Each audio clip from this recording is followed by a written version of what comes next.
Vamos à palavra de Deus, vamos abrir a palavra do Senhor para darmos início a esse momento. O livro de Êxodo. Hoje essa palavra, como todas as demais palavras, Deus tem abençoado muito. Êxodo 33, versículo 12 a seguir. Essa palavra, ela mexeu muito comigo, irmãos. Vai mexer com você também. Essa palavra falou muito no meu coração. Eu creio que ela vai saltar ao seu coração para você entender o significado de fato do que Jesus, do que Deus tem falado aos nossos corações.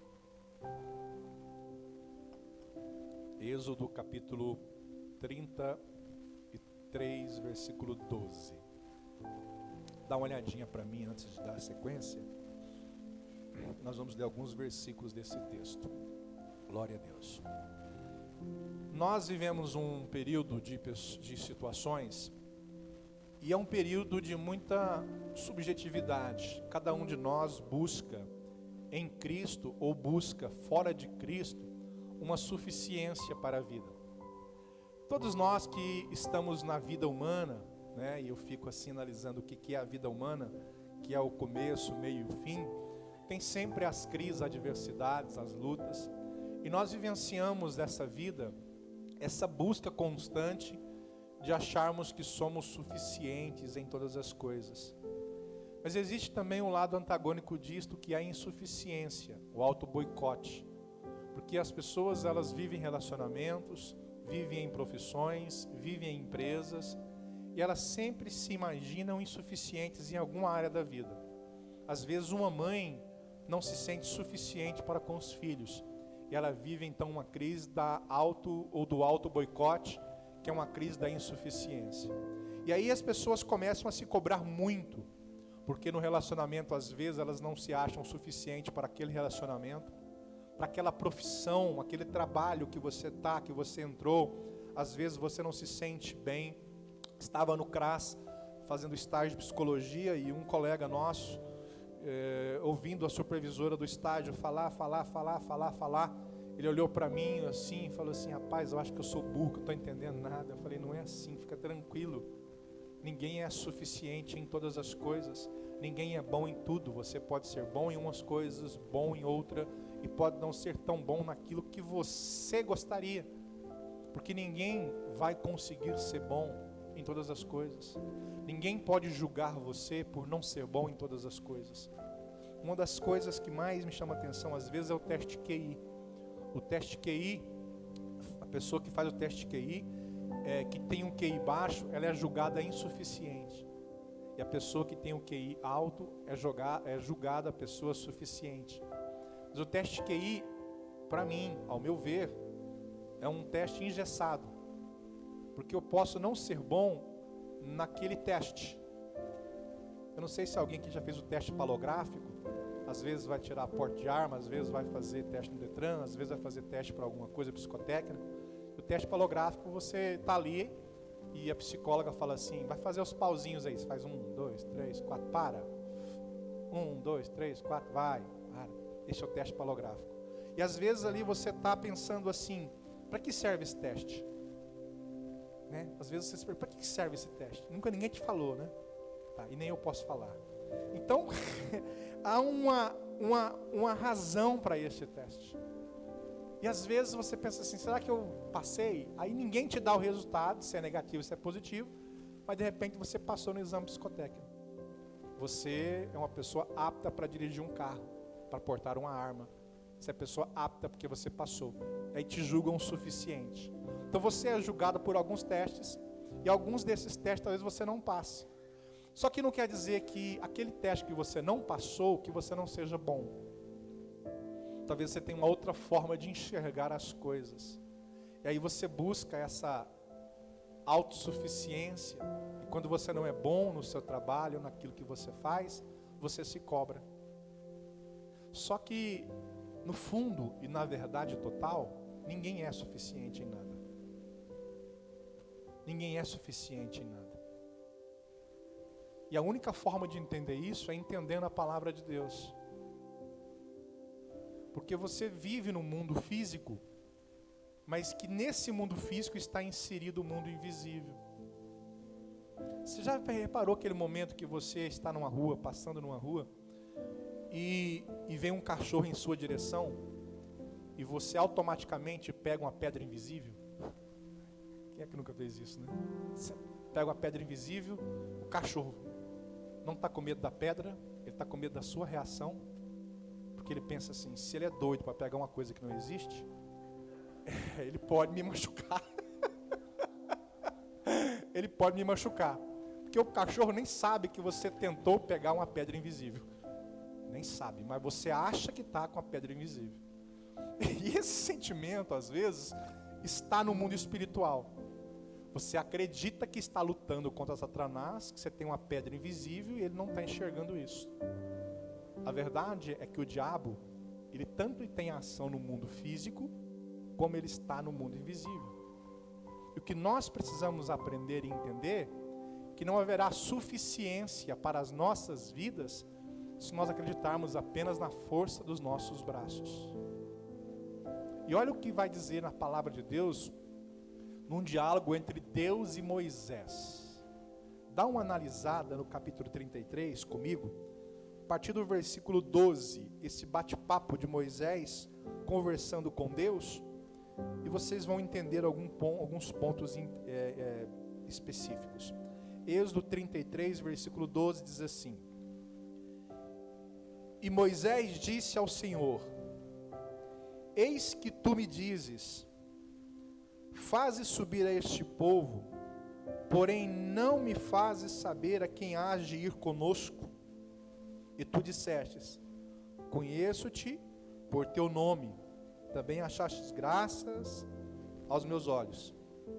Agora, pois, se tenho achado graça aos teus olhos, rogo-te que me faças saber o teu caminho, e conhecer-te-ei, para que ache graça aos teus olhos, e considere que esta nação é o teu povo.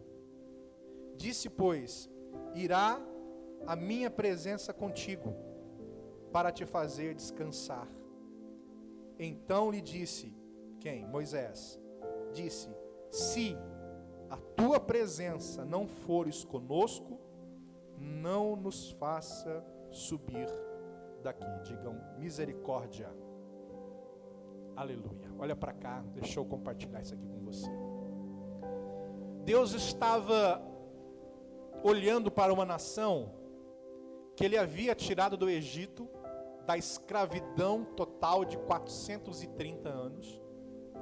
Um povo que tinha sido alimentado, um povo que havia atravessado o Mar Vermelho, e nessa nova jornada em liberdade, um povo que voltava constantemente ao pedido de voltar para o Egito. Quando alguma coisa dava errado, quando algum problema se instalava na frente desta nação, esta nação retrocedia mediante ao objetivo que Deus havia proposto.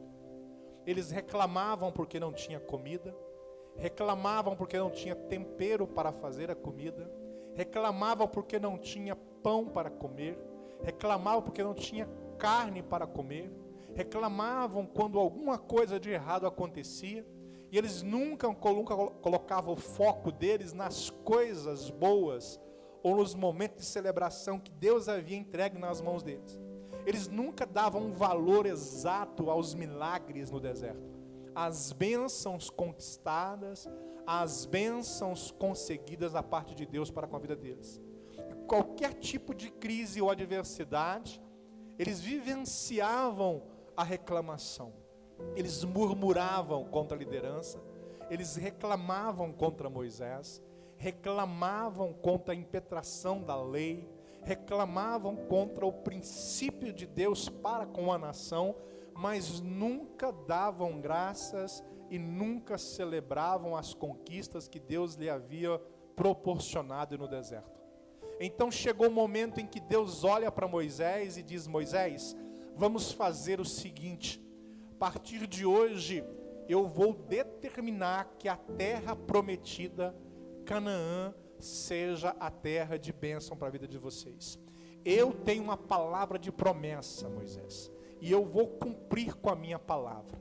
E o interessante nesse texto aqui é que num diálogo entre Deus e Moisés, com princípios refutativos, Deus faz uma proposta maravilhosa para uma nação incrédula, para uma nação pecadora, para uma nação que não merecia nem um terço daquilo que Deus havia oferecido. Deus vai dizer assim: fiquem tranquilos, apesar de vocês não merecerem, apesar de tudo que vocês falam contra mim, eu ainda assim vou manter a minha palavra e vou abençoá-los. Eu vou determinar que a terra que mana leite e mel pertença a vocês. Aquela mesma terra de Canaã, aquele mesmo Israel, que há 430 anos vocês deixaram com 70 pessoas, e agora voltarão para lá com mais de 3 milhões de pessoas, eu determinarei que essa terra mane leite, que essa terra mane mel, e lá vocês serão prósperos, lá vocês serão abençoados, lá nesta terra que eu estou determinando para vocês, vocês terão multiplicação dos bens, vocês ficarão bem de vida, vocês ficarão ricos, eu vou produzir coisas extraordinárias para vocês. Só que tem uma coisa, Moisés, diga a este povo que eu não vou com vocês. Diga a esta nação que eu não vou com vocês. Aqui começa uma incógnita, porque vai aparecer aqui nesse ponto alguns traços específicos do que significa para nós a presença de Deus, do que simboliza para nós não as bênçãos de Deus, mas a presença dele, a pessoa dele em nossas vidas. O primeiro passo aqui que eu enxergo, capítulo ainda de número 33, mas no versículo 1 do 33 vai dizer assim: disse mais o Senhor a Moisés: vai, sobe daqui, tu e o povo que fizeste subir a terra do Egito, a terra que jurei a Abraão, a Isaque e a Jacó, dizendo que daria a vocês essa descendência. Vão, mas eu estou vendo uma nação incrédula, e eu não vou com vocês, porém eu vou garantir prosperidade, porém eu vou garantir, trazendo para os dias de hoje, a casa própria, eu vou garantir um carro bom, eu vou garantir para você um salário bom, vou garantir para você as maiores bênçãos que vocês podem conquistar na vida. Tudo que vocês fizerem vai manar leite, tudo que vocês fizerem vai manar mel. Fiquem tranquilos. E tem uma coisa, eu ainda vou enviar um anjo para guiar vocês. Eu vou enviar um anjo para nortear vocês. Eu vou pôr este anjo à frente, e esse anjo vai conduzir vocês.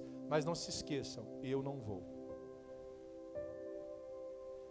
Moisés olha para Deus e fala: Senhor, se o Senhor não for, nós não iremos. Porque Canaã não terá nenhum significado. Tudo que o Senhor falou é insuficiente para nós. Tudo que o Senhor falou, a casa própria, o carro na garagem, as bênçãos cotidianas, família abençoada, todos os frutos que vamos colher, tudo que o Senhor está prometendo que daria e que sei que vai dar, ainda assim será insuficiente se a sua presença não for conosco. E Moisés então traz um diálogo que me chama a atenção de uma forma bem explícita, porque isso precisava e precisa ser aplicado nos dias de hoje. As nossas maiores conquistas, elas nunca serão suficientes se Deus não estiver do nosso lado, se Deus não for conosco. O interessante aqui dizer que nos versículos 2, 3, 4 de 33 de Êxodo, Deus vai dizer assim: tem mais, eu vou livrar vocês dos inimigos. Tem 6 nações que estão matando, destruindo todo mundo. Essas 6 nações que vão tentar contra vocês, fiquem tranquilos, eu não irei com vocês, mas eu vou enviar um anjo e eu vou livrá-los todos vocês das mãos desses incircuncisos. E aqui vem uma lista, no capítulo 33, no versículo de número 2, dizendo assim: e enviarei um anjo adiante de vós, e lançarei fora os cananeus, os amorreus, os heteus, os perizeus, os reveus e os jerbuseus. Essas 6 nações, elas vão aparecer no caminho de vocês. Fiquem tranquilos, eu vou livrar vocês dos vossos inimigos. Não haverão inimigos que ficarão de pé. Não haverão situações adversas que poderão passar na frente de vocês. Eu vou livrá-los de tudo. Mas preste atenção, eu não irei com vocês. Eu vou dar para vocês livramento, eu vou dar dinheiro, eu vou dar multiplicação, vou dar uma terra fértil. Ninguém vai poder resistir vocês. Um anjo meu vai na frente, mas a minha presença não irá. E Moisés diz: se o Senhor não for, tudo isso aí que o Senhor está oferecendo é maravilhoso, mas não faz sentido sem a tua presença. Tudo isso aí que o Senhor está proporcionando é insuficiente. Porque são coisas que se conquistam e coisas que se perdem, mas a tua presença não tem negociação. As minhas conquistas, elas serão insuficientes, e tudo que eu conquistar, se Deus não estiver no meio, ainda assim será insuficiente. Moisés está dizendo assim: não vamos, não nos faça subir. Te agradeço pelo anjo, por livrar-nos dos amorreus, jerbuseus, gigazeus, pezeus, firizeus. Nos abençoe mesmo, te agradecemos, mas nada faz sentido, porque tudo isso aí será inconstante. Nada é tão bom, nada é tão importante, nada é tão maravilhoso quanto a tua presença em nossas vidas. Então nós não iremos. E o interessante nesse texto aqui é que quando Deus traz essa proposta, Moisés fala a respeito da presença, e ele vai falar a respeito dessa questão da insuficiência das conquistas. Mas nos dias de hoje há uma inversão de valores. Nós lutamos pelas conquistas diárias, pelo nosso emprego, nossa profissão, nossa casa, nosso salário, nossos projetos familiares, nossos projetos profissionais de um modo geral, e nós caminhamos sempre em busca disso. As pessoas vão para a igreja para fazer campanha em busca de conquistas, objetivos e bênçãos e realizações. As pessoas gostam muito da teologia da prosperidade, que Deus vai te dar, que aquilo que Deus tem para você é seu, que ninguém toma, fica tranquilo, e você vai para a igreja com esse propósito, isso alimenta você, e quando você conquista, você recebe a bênção, Deus já não é mais necessário na sua vida, na vida daquela pessoa, vamos tirar você do meio, e aquela pessoa então se afasta de novo, até vir novas desgraças. Aí aquela desgraça que aconteceu traz a pessoa de volta para a igreja, e a pessoa volta a pedir, buscar, vira um ciclo vicioso, mas a presença de Deus, que é suficiente para tudo, não se tem valor nenhum. Porque as pessoas, e a culpa é dos pastores, aprenderam que Deus é aquilo que Ele dá, e nunca aquilo que Ele é. E Deus não é aquilo que dá. Deus é o que é. Eu comecei esse culto lendo capítulo 1, versículo 11 de Apocalipse. Mostrando que Jesus é o princípio e o fim. O alfa e o ômega. Não há meio termo. Tudo que você buscar na sua vida, se Deus não estiver dentro do projeto, será insuficiente. Não adianta você ganhar o mundo inteiro e você não tiver consciência de quem Deus é na sua vida. Se você não valorizar a mesa do Senhor, se você não tiver entendimento. Não adianta. Deixa eu me contar uma história para você. Uma história bíblica que aconteceu no livro de Daniel, no capítulo 5. Capítulo 5 de Daniel, depois se você quiser ler em casa, tem uma história de um rapaz, de um menino, de um homem na verdade, chamado Belsazar. Belsazar, ele era filho dos maiores reis da Babilônia, chamado Nabucodonosor. Nabucodonosor, quando ele invade Jerusalém, ele queima o templo, mas antes de queimar o templo em Jerusalém, ele vai saquear os utensílios do templo. E dentre estes saques do utensílio, ele pega algumas cunhas de ouro, ele pega taças de ouro, jarros de ouro, e ele pega vários utensílios do templo, e ele então pega todos esses utensílios e leva para a Babilônia, leva para a Pérsia. Os caldeus levam de Jerusalém a maior riqueza que existe. E eles colocam fogo no templo, depois colocam fogo na cidade, depois colocam fogo nas muralhas da cidade. Tanto que quando volta, depois de 70 anos, Zorobabel reconstrói o templo, Esdras reconstrói a Torá, que era a lei, e Neemias volta para reconstruir os muros. Mas então Nabucodonosor leva. Só que Nabucodonosor, entre aspas, ele respeita os utensílios do templo, entre aspas, porque ele não usa para nada, ele mantém guardado no seu tesouro. Mas Nabucodonosor morre. E ao morrer o filho Belsazar, olha para mim, ele assume. Olha para mim aqui, ele assume. E ao assumir, ele faz algo que o próprio pai não fez. Ele pega as jarras de ouro, as taças de ouro, e faz uma festa para 1000 pessoas. E ele usa as taças, os jarros sagrados. E ao usar aquelas taças sagradas, ele começa a beber. Existem orgias, existem festas, existem idolatria.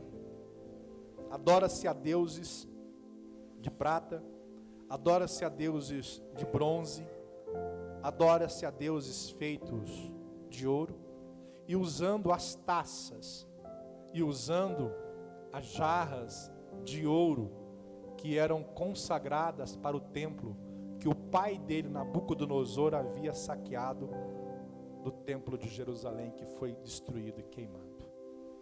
E quando ele está na festa, tranquilo, ele está com um dos jarros de ouro, tem tradução que vai dizer taças de ouro, bebendo um vinho, que era uma taça consagrada ao Senhor, ele está bebendo vinho. Quando ele olha na parede do palácio, ele enxerga uma mão,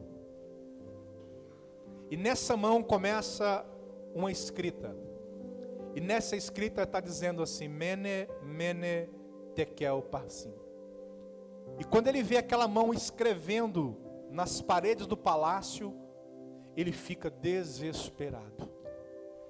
Desesperado. Aquela festa para 1000 pessoas perde a graça. A Bíblia diz, no capítulo 5 de Daniel, que Belsazar começa a tremer e bater um joelho no outro. Ele perde a essência do momento. Ele perde a essência da festa.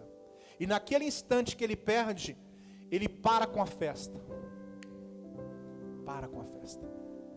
E ele manda chamar os astrólogos, os adivinhos. Ele manda chamar todos aqueles que tinham cartomancia.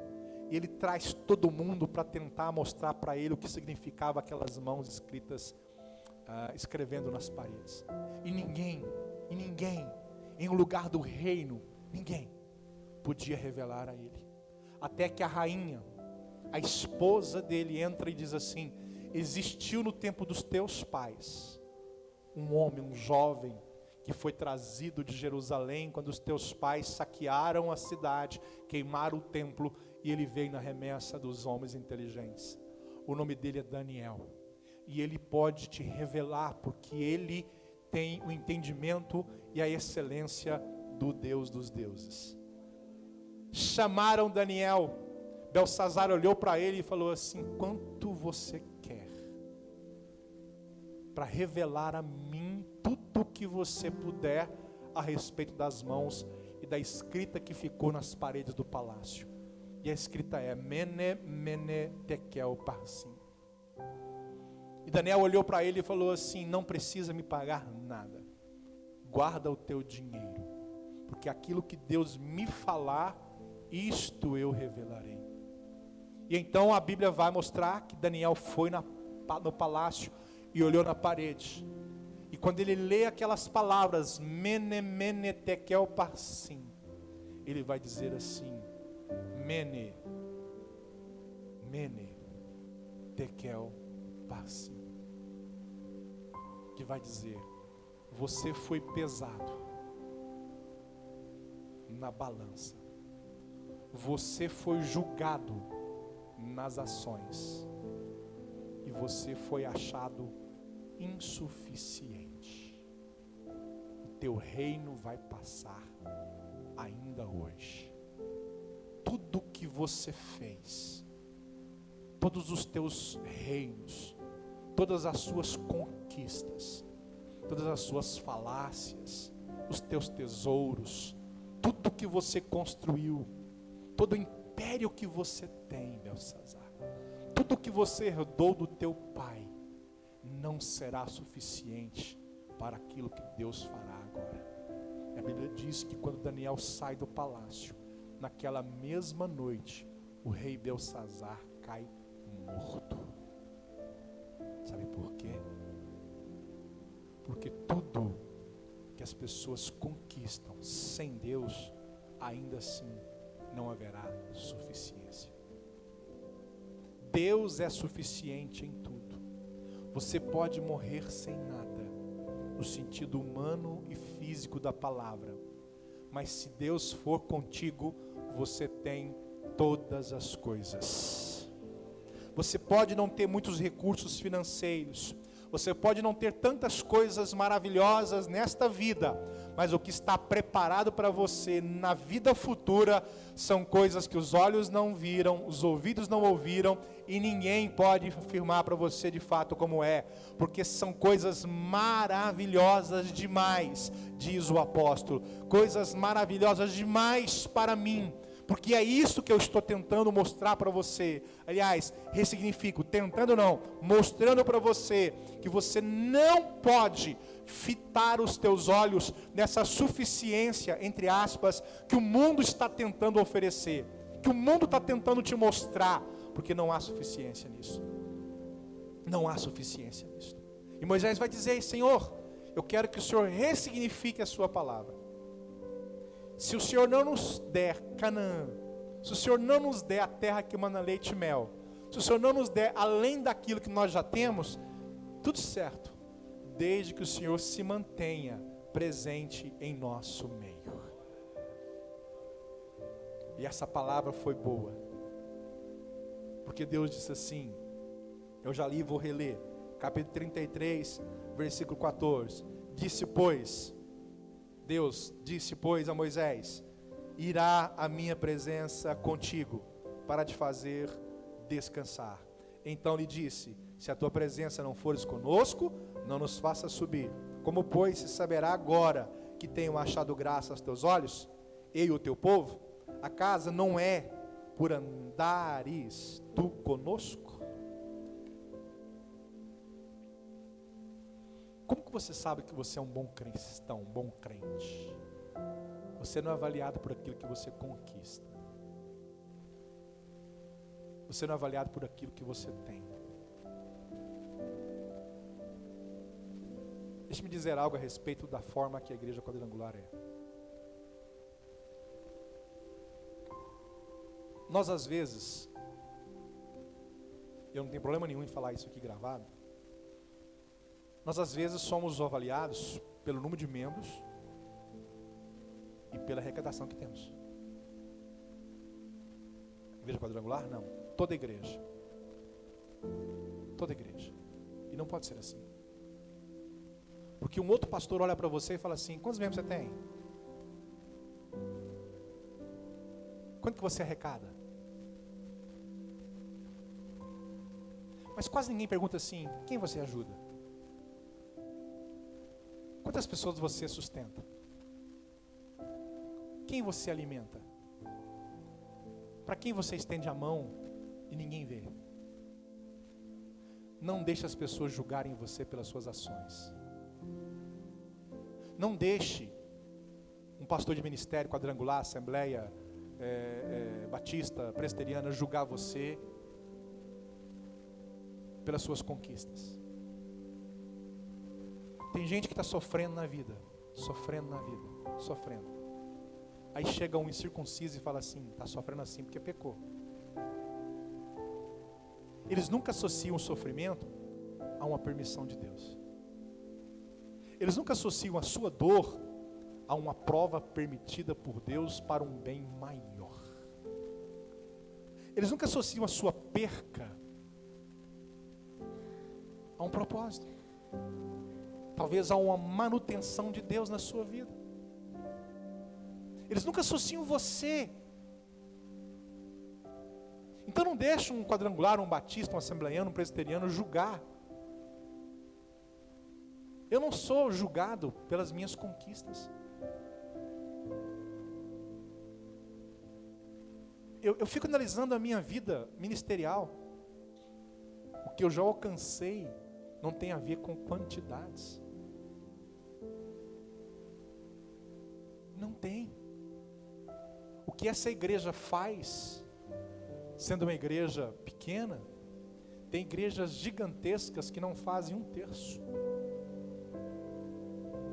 Pela consciência de quem somos diante do reino. As pessoas julgam a sua competência pelas suas conquistas. Eles olham para a sua roupa, eles olham para o seu carro, eles olham para o seu tênis, eles olham para o seu celular,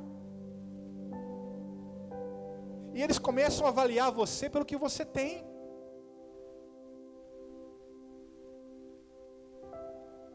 E aí o mundo começa a jogar você para essa linha de conquistas. Você conquista, conquista, conquista, e aí você vai ver que as suas conquistas geram, entre aspas, a suficiência de Deus, mas no fundo, aquela pessoa conquistou, mas não tem nenhuma vida de relacionamento com Deus. Ela tem conquistas. Ela até tem bênçãos, mas ela não tem Deus. Basta a primeira luta, a primeira prova, para tirar essa pessoa do propósito, para tirar a pessoa do objetivo. E Deus ofereceu isso para Moisés. Moisés, fica tranquilo, eu vou te dar tudo que você quer. O que você quer? A terra? Vou dar. Vou te dar prosperidade, vou te dar uma terra que manda leite e mel, fica tranquilo, vou dar isso para o povo vai ser abençoado. Aos inimigos, fica tranquilo, eu vou livrar tudo que é de errado da sua vida. Eu vou vencer esses inimigos por você. Vou enviar um anjo, esse anjo vai derrotar os Jebuseus, os Gergaseus, os Perezeus, os Filizeus, todos vão ser derrotados, fica tranquilo, você não vai ter problema com nenhum disso. Como vai chegar? Não, fica tranquilo, o anjo vai guiar vocês na coluna de nuvem, essa bola de fogo à noite para aquecer vocês no deserto, essa mesma bola de fogo vai virar uma nuvem e vai trazer sombra para vocês durante o dia, porque o deserto no dia é escaldante. Fica tranquilo. Comida? Não, fica tranquilo, eu vou mandar maná, vou mandar pão todo dia por 40 anos, fica tranquilo. Codornizes, carne, mando também. Vocês não vão morrer de fome, ninguém vai morrer de fome. A roupa? Não, fica tranquilo, eu faço a roupa crescer junto com as crianças. Sandálias? Não, também, eu faço a sandália crescer nos pés de vocês. Fique tranquilo, vou suprir tudo, só que eu não vou.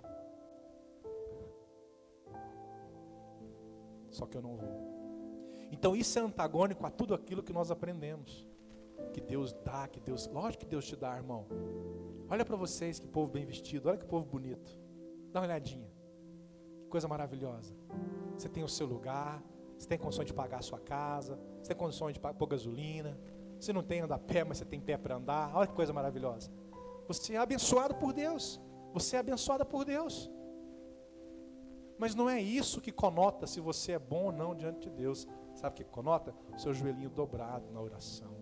Sabe o que conota? Você lendo a palavra de Deus. Sabe o que conota?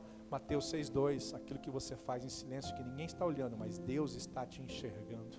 É isso que mostra quem você é diante de Deus, porque é isso que revela a presença dele na sua vida. Não é aquilo que você conquista, não é aquilo que você tem, não é o seu salário, não é a sua profissão, é a presença dele. Tanto é verdade que você pode ir para o céu sem uma perna, sem um olho, sem um braço, sem um pedaço da boca, mas que você vá, que você seja salvo, porque é isso que Deus tem para cada um de nós. Então, não ignore a presença de Deus na sua vida, ela é suficiente. E as demais coisas insuficientes se Deus não for com você. Pronto, acabou.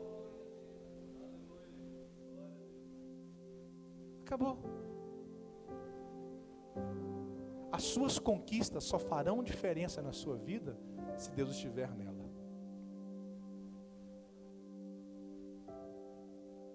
qualquer conquista, qualquer coisa, até se você ganhar no par ou ímpar, celebre, porque Deus está do seu lado. Celebre, porque Deus está com você. Eu lembro do Dr. Cláudio Puglisi, ele fala assim: crente é bom que pode jogar palitinho no telefone, né? Não pode mentir. Você tem quanto aí? 2? Você está com quanto aqui? É um engenheiro que trabalha com o pastor Romildo, ou o pastor Romildo trabalha com ele, não sei, que construiu a nossa igreja lá junto com o pastor Romildo Petrópolis. E é isso, irmãos. Eu encerro a minha palavra dizendo que o mundo é insuficiente se Deus não estiver gerando em nós a presença dEle. Gerando em nós. Eu vejo um dos homens mais ricos do mundo. Semana passada eu vi uma entrevista dele falando assim: eu estou lendo a Bíblia e eu estou concordando com tudo que Jesus disse. Não sei se alguém viu Elon Musk falando a respeito. Vai chegar um dia que todo joelho se dobrará, toda língua confessará que Jesus Cristo é o Senhor. Você pode aplaudir Jesus por isso? Vai chegar. Vai chegar. Jamais ouçamos mene tekel parsim. Que jamais tenhamos essa linha de pensamento de conquistarmos o mundo e perdermos a nossa vida.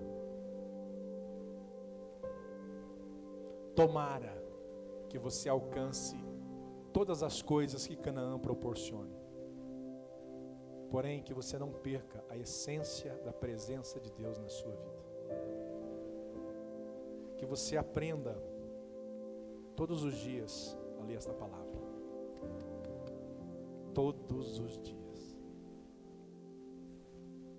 Que você entenda o que este manual de instrução quer te dizer.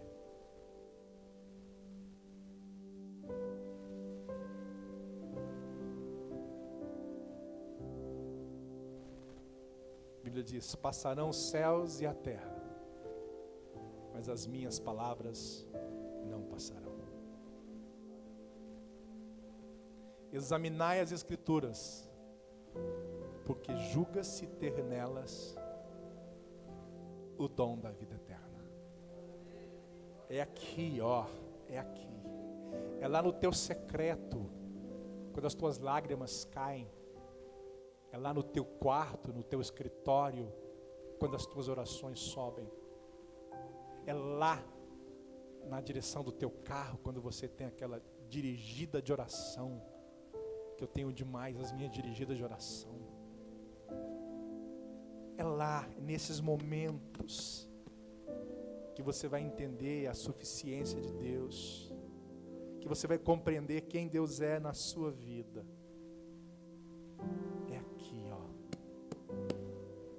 Escuta o que eu vou dizer. Tomara que não, repito, tomara que não, repito, tomara que não. Mas se você morrer lá na frente, daqui a muitos anos, se Deus quiser, por alguma morte trágica, por alguma doença forte,